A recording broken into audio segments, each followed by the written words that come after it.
Bonjour, alors aujourd'hui nous allons parler des nombres premiers, composés et carrés. Premièrement, les nombres premiers. Un nombre premier est un nombre qui se divise uniquement par lui-même et par 1. Voici une petite liste des nombres premiers. Fais pause pour bien lire la liste. Maintenant, voici un exemple de nombre premier. Alors ici, notre nombre est 1, 2, 3, 4, 5, 6, 7. Donc on a 7 jetons. Donc 7 est un nombre premier normalement. Ça veut dire qu'il se divise seulement par 1 et par lui-même. Donc on va voir. Donc 7 divisé par 1. Donc on fait un grand paquet. Et il rentre à l'intérieur nos 7 jetons. Donc 7 divisé par 1, ça égale 7. Maintenant, on va essayer de diviser 7 par 2. Normalement, ça ne va pas fonctionner puisque un nombre premier, ça se divise seulement par lui-même et par 1. Donc on essaye. Donc on les divise de façon égale de chacun des deux côtés. Et il nous en reste un. Donc effectivement, ça ne marche pas. Bon, par 2, ça n'a pas fonctionné. On va essayer par 3. Normalement, ça ne va pas fonctionner encore une fois, mais on peut toujours essayer. Et il nous en reste toujours un, donc ça ne fonctionne pas. Et ça ne fonctionnera pas avec tous les autres diviseurs. Donc un nombre premier, c'est un nombre qui se divise seulement par 1 et par lui-même. On a vu plus tôt que 1, ça fonctionnait. Maintenant, on va diviser 7 par 7. Donc on fait 7 petits paquets. Et on va voir combien est-ce qu'il en rentre à l'intérieur de chacun des paquets. Il rentre 1 à l'intérieur de chaque paquet. Donc je répète, un nombre premier, c'est un nombre qui se divise seulement par 1 et par lui-même. Puis on a bien vu que c'était bien le cas avec 7. Maintenant, les nombres composés. En fait, tous les nombres qui ne sont pas des nombres premiers sont des nombres composés. En fait, ils se divisent par plusieurs diviseurs. Voici un exemple d'un nombre composé. Alors, 6 divisé par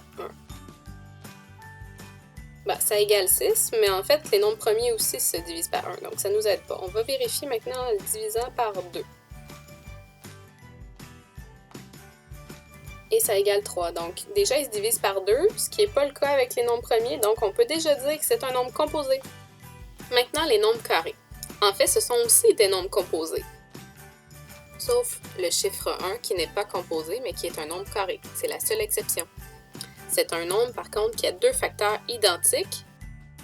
Pour ceux qui ne se rappellent pas c'est quoi le mot facteur, qu'est-ce que ça veut dire? En fait, ce sont les deux chiffres ou les deux nombres que l'on multiplie ensemble lors d'une multiplication. Ici, nos deux facteurs sont 2 et 2, et ça égale 4. Donc 4 est un nombre carré puisque les deux facteurs sont identiques. Donc voici une petite liste de nombres carrés. Donc 1, 4, 9, 16 et tous les autres sont des nombres carrés parce qu'ils ont deux facteurs identiques. Pour savoir si le nombre est un nombre carré, il est possible de le représenter par un carré.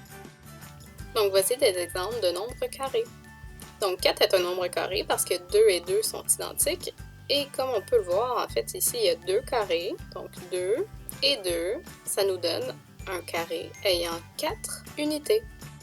Donc, deuxième exemple. En fait, 9 est un chiffre carré parce que 3 et 3 sont deux facteurs identiques. Donc, 3 fois 3. Puis, comme on peut le voir, on peut le représenter aussi par un carré dont la longueur est 3 et la largeur est 3.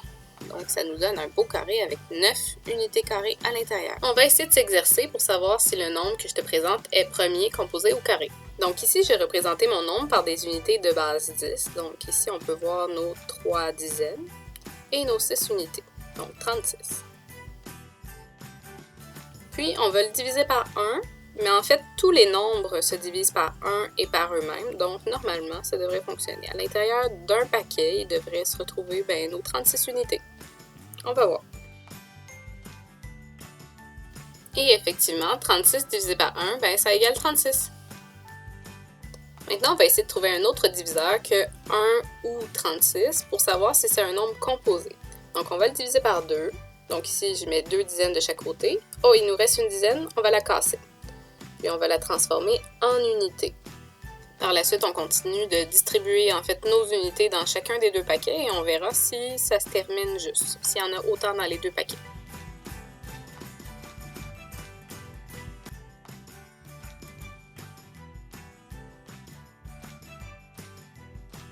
Donc ici, on peut voir que 36 se divise par 2 parce que dans nos deux paquets, en fait, on a le même nombre d'unités et de dizaines. Donc on a une dizaine et on a aussi 8 unités. Donc ça nous donne 18. Donc 36 divisé par 2 est égal à 18.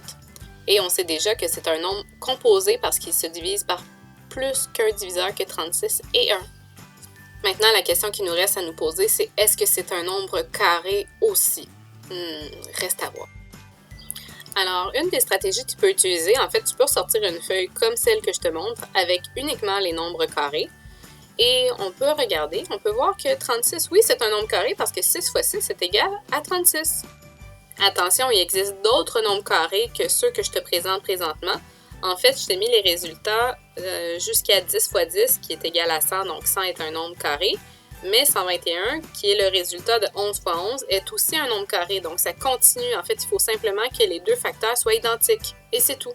Une autre stratégie aussi que tu peux faire pour savoir si c'est un nombre carré, en fait, c'est de représenter un carré. Comme ici, en fait, on peut voir que 36, c'est 6 fois 6, donc c'est un carré avec des côtés de 6 carrés. Et à l'intérieur, ça nous donne un grand total de 36 petits carrés. Alors, le nombre 36, il est carré et composé. Il est les deux. Maintenant, voyons voir pour le nombre 11. Donc, 11 divisé par 1, ça égale combien? Donc, on fait un paquet. Et on met tous nos unités à l'intérieur. Donc, 11 divisé par 1, ben, normalement, ça égale à 11. Et effectivement, comme on peut le voir, ça égale bien à 11. Maintenant, voyons voir s'il peut être un nombre composé. Donc, on va essayer de trouver un autre diviseur. Donc, est-ce qu'il peut se diviser par 2? On verra bien. Et non, malheureusement, il reste un jeton, donc ça ne se divise pas par 2. Maintenant, voyons voir si 11 se divise par 3. Et non, malheureusement, je ne suis même pas capable de former des paquets égaux, donc ça ne fonctionne pas. Puis ensuite, pour vérifier si c'est un nombre composé, en fait, il faut absolument trouver un autre diviseur. Donc, on va essayer par 4, par 5, par 6, par 7, par 8, par 9, par 10. Et ensuite, si on arrive seulement à 11, bien là, ça va rester un nombre premier uniquement.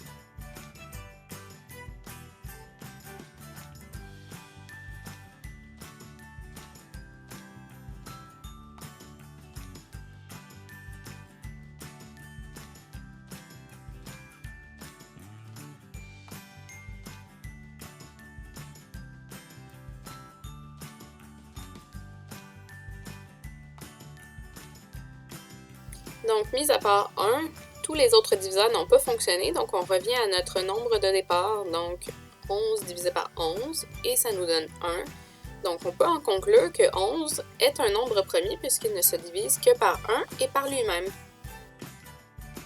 Dernier exemple, le nombre 14 maintenant. Alors, comme tous les nombres, il se divise par 1. Et 14 divisé par 1 égale à 14. Maintenant, est-ce qu'on est capable de trouver un autre diviseur? Donc, est-ce que 14 se divise par 2? Et oui, 14 divisé par 2 est égal à 7.